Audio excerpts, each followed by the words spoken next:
Siberia మంచు గర్భంలో 24,000 ఏళ్లపాటు నిద్రపోయిన ఒక సూక్ష్మజీవి బెల్లాయిడ్ రోటిఫర్ తిరిగి ప్రాణం పోసుకోవడం నిజంగా సైన్స్ ఫిక్షన్ సినిమాను తలపిస్తోంది.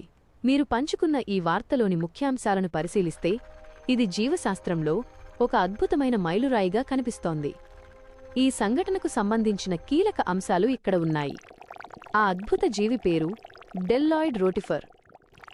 బెల్లాయిడ్ రోటిఫర్ ఇది ఒక బహుకణ సూక్ష్మజీవి. నిద్రపోయిన కాలం సుమారు 24,000 సంవత్సరాలు, మంచు యుగం నాటి కాలం. ప్రాణం పోసుకున్న ప్రక్రియ ఈశాన్య సైబీరియాలోని అలజియా నది ప్రాంతంలో గడ్డకట్టిన మంచు పెర్మఫ్రాస్ట్ నుండి దీనిని సేకరించారు. మంచును కరిగించిన తర్వాత అది తిరిగి కదలడం మరియు ఆహారం తీసుకోవడం ప్రారంభించింది. రహస్యం: క్రిప్టోబయోసిస్.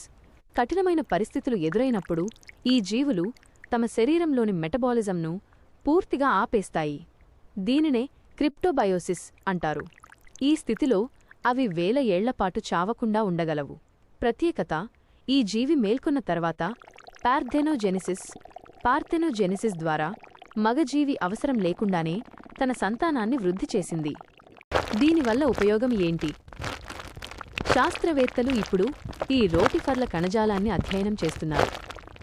భవిష్యత్తులో మనుషుల అవయవాలను లేదా కణాలను సుదీర్ఘకాలం పాటు గడ్డకట్టి భద్రపరిచే టెక్నాలజీ, క్రయోబయాలజీ అభివృద్ధికి ఇది ఎంతగానో ఉపయోగపడుతుంది.